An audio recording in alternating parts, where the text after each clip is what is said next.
from this video, we are going to start the CSS video series. You can watch full HTML plays from this video description. Let's see the full form of CSS. You can see full form of CSS is Cascading Style Sheet. And we use CSS to style an HTML document.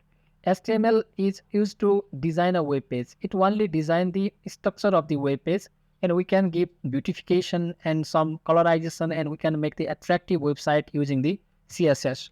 And we need a CSS because CSS defines style to our web page. Not only the style to our web page, it also design and layout and verification display from the different device and screen sizes. And it makes our website responsive. So we need a CSS to colorizations, to beautifications, and to make attractive our website. Now you can see the syntax of the CSS. Here is a P. P means that we already know that P is HTML element, okay? And in CSS, we can call it as selector. P is here selector, and color is property, and the red is value.